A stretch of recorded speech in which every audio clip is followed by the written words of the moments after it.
આપણે કહીએ કે બિહારી વન રસ્તામાં આવે છે, હવે મોડું થતું હોય પણ ખાલી આપણે કહીને આપણી ગાડી હજી આગળ નથી ગઈ, હાલો ને બિહારી વન થતા જઈએ.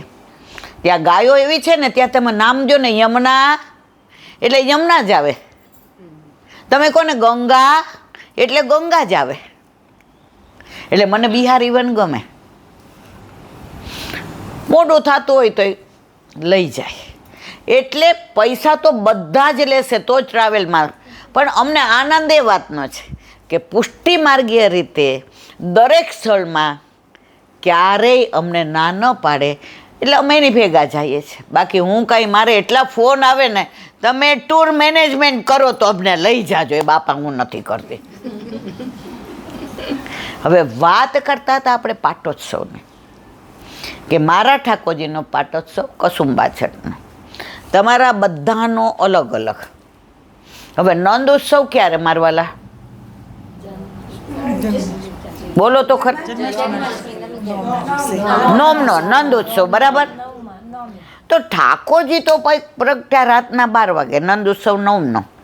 તો આપણા ઘરે કેમ પાટોત્સવ જુદો જુદો?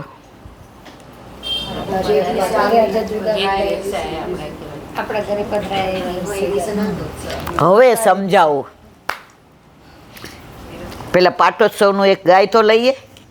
મહામહોત્સવ શ્રી ગોકુલ ગામ.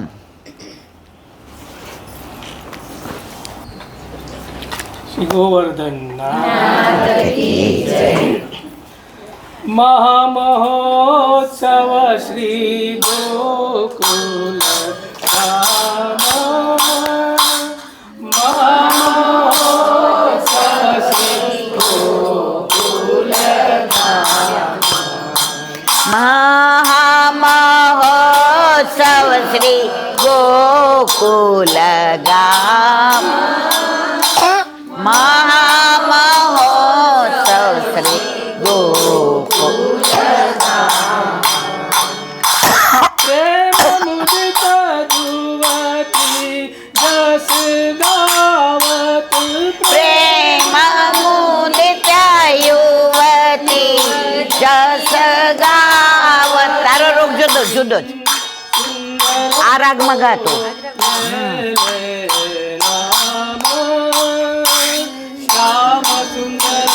કોલે લે નામ મહામહોત્સવ શ્રી ગોકુલ ગામ.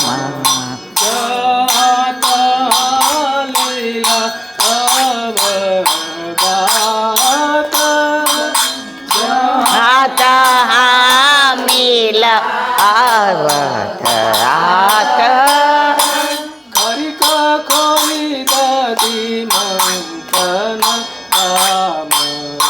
હરી ખોરી દધી મંથન નામ. કરત કુતૂહલ વિષયાનુબાસર. કરત કુતૂહલ નિસરુવાસર. આનંદ में बीतत सब याम. આનંદ વ્યતીત ગામ. મહોત્સવ શ્રી ગોકુલ ગામ. મહામહોત્સવ શ્રી ગોકુલ ગામ. મહામહોત્સવ શ્રી ગોકુલ ગામ. નંદ ગોપ સુત સબ સુખદાયક. નંદ ગોપ સુખ સબ સુખદાયક. મોહન મુરતિ પૂરન કામ. મોહન મૂર્તિ પૂરણ કામ.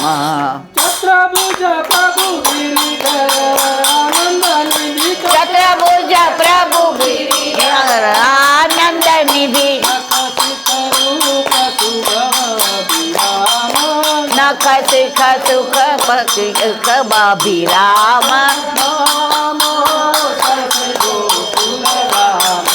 મહામહોત્સવ શ્રી ગોકુલ ગામ મહામહોત્સવ શ્રી ગોકુલ ગામ મહામહોત્સવ શ્રી ગોકુલ ગામ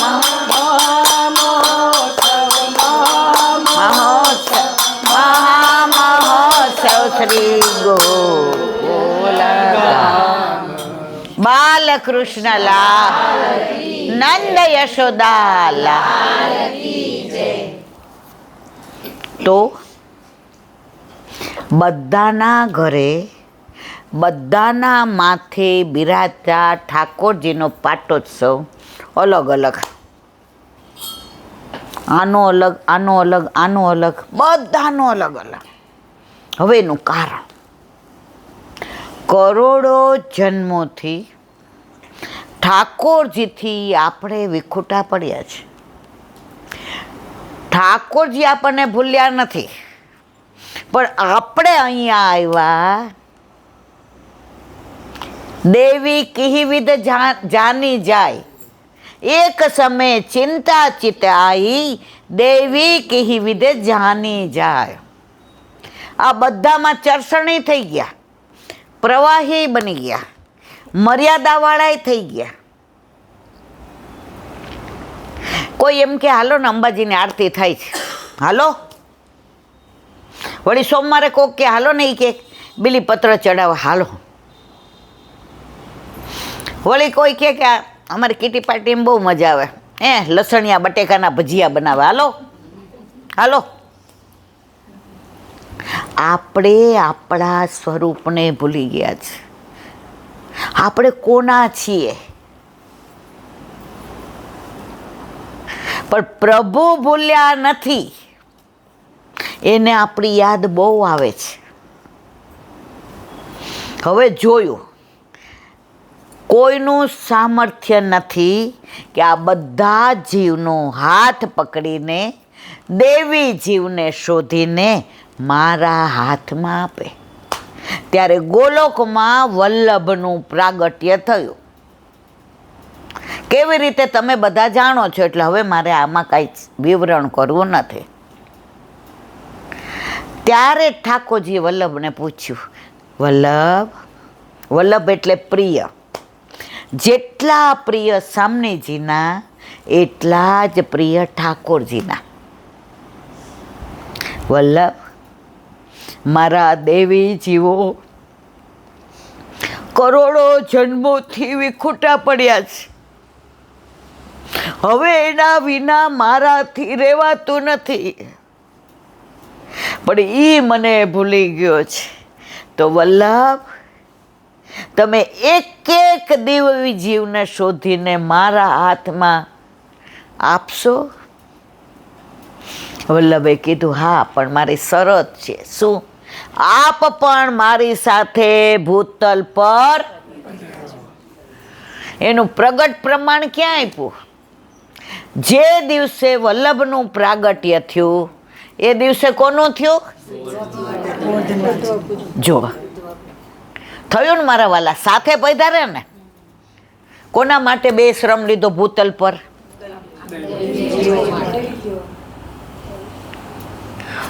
હવે આનું પ્રમાણ કે બધાના પાટોત્સવ કેમ જુદા જુદા. આજે 45 વર્ષ સુધી મને વિરહ નહોતો, મને સંસારમાં જ રસ હતો. કાલે જ ઓલા પ્રેમાનંદજી મહારાજે સરસ એક વાક્ય કીધું.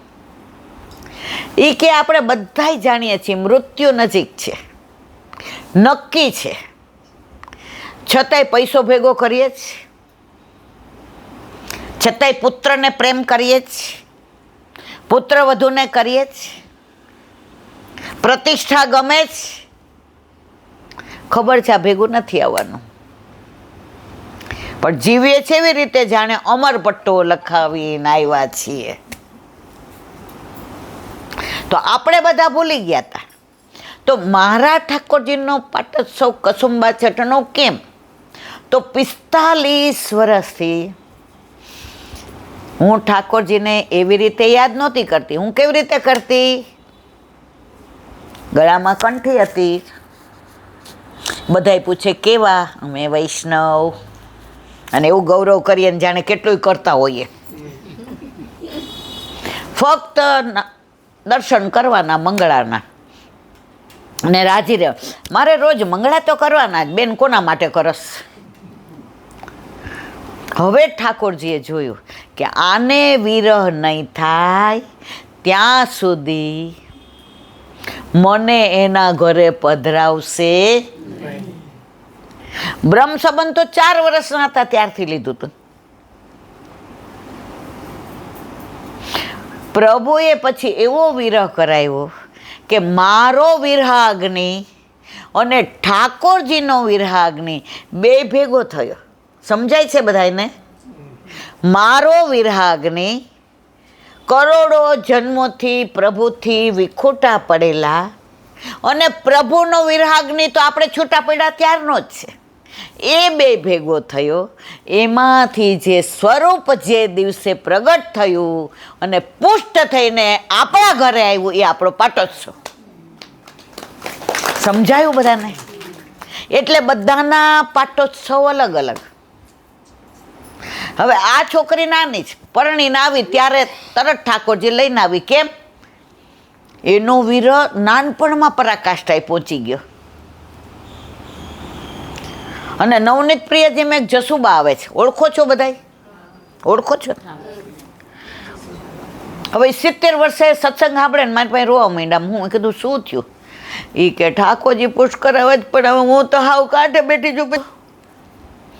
મેં તો વયા જાઉં, ઠાકોરજી એની વ્યવસ્થા કરશે. આજે 15 વર્ષ થયા એમને. કેટલા? મોર દેન 15 years. હજી ઠાકોરજીની સેવા કરે છે. મને મળે ને એટલે મને ભેટે.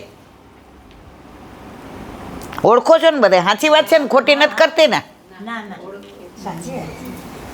એ કે અરે મારું તો જીવન સુધરી ગયું. એનો દીકરો કે મૃત્યુ સુધરી ગયો. એ કે હવે મને મૃત્યુનો ડર નથી લાગતો.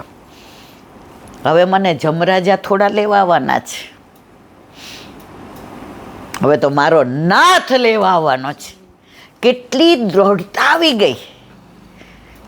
અને ઘણા 50 વર્ષના હોય આપણે કહીએ હવે તમે ટાઈમનું વયું ગયું નહીં, દીકરો પૈણી ગયો. એલા બેન હજી ઘણું બાકી છે. બધું કરે જ રાખો. એટલે દુનિયામાં આટલા બધા વૈષ્ણવ છે છતાંય બધાના ઘરે પાટોત્સવ આવતો. આને પરાણે ખીજાઈને પધરાવ્યા. પછી તે બીતી ત્યો સત્સંગમાં આવે ને તમે પાછળ બેસામ. પછી ઓલી નીતા મારે પધરાવા છે પણ મારે છે ને મકાન નાનું છે. મેં કે તારું હૃદય મોટું છે ને, મારી બેટી એકવાર પધરાઈ આવી. અને હવે કે છે કે એલાંટી મને ક્યાંય માથાકૂટ કરવી નથી. એનું કારણ એના ઘરે બિરાજતા એના ઠાકોરજી. હવે એને એટલો ભાવ થયો છે. હમણાં અમે ગયા હતા નરોડા તો આખે અમારે સરસ સયા મંદિર લેવું છે. ક્યાં ગઈ રીમા? મને સારું અપાવી દો. હવે ઠાકોરજી ન હોય તો આવા વિચાર આવે? મારો કહેવાનો આશય છે કે વલ્લભે આપણને સિલેક્ટ કર્યા છો મારવાલા. ઇલેક્શન હોય ને ફોર્મ ભરવું પડે. પછી નરેન્દ્ર મોદી જુએ આ મારો ભાઈબંધ મારે જોઈએ ખરો પણ એને ચૂંટણીમાં જીતે એવો નથી. એના લખણ એવા છે. એટલે ધીમેકથી કાનમાં કે આ ચૂંટણીનું ફોર્મ ભરમાં બધું મેનેજ કરી દઈશ. વગર ચૂંટણીમાં જીતે ને પ્રધાન બનાવી દે. પછી શરત રાખે કે વરસમાં તારે જીતવાના. ઓલો વરસમાં એટલા સરસ કામ કરે કે ચૂંટણીમાં જીતી જાય. એમ આપણે બધા કેવા છીએ એ આપણા નરેન્દ્ર મોદી જેને બનાવ્યા છીએ આપણા ઠાકોરજી જાણે છે. એ કે આનો મેળ નહીં પડે પણ પ્રભુએ સિલેક્ટ કર્યા. સિલેક્ટ કર્યા એટલે કેવા બેઠા છીએ ઠસ્સાવાળા બધાય. કોઈને ચિંતા છે કાંઈ સાચું કહેજો કે વરસાદ આવશે તો, તૂટી પડશે તો, ઘરે નહીં જવાય તો? અહીંયા રહેશે. આ હક ક્યારે થયો? આપણે બધા એક છીએ, આપણા બધાનો ધણી એક છીએ, અને આટલી બધી ધણિયાણીઓ છે ને મારવાલા. હા. એમાં 85 વર્ષના માજી ધણિયાણી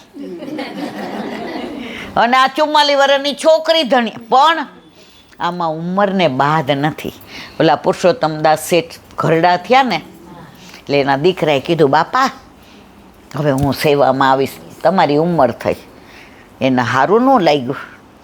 સવારના પોરમાં દીકરો આવ્યો ને ત્યાં તો દીકરા કરતા સ્ફૂર્તિમાં એણે જોયું અમારા બાપા તો જો સેવામાં ક્યારેય કોઈ ઘરડું થતું અને જો ઘરડું થાય છે, 1 મિનિટ.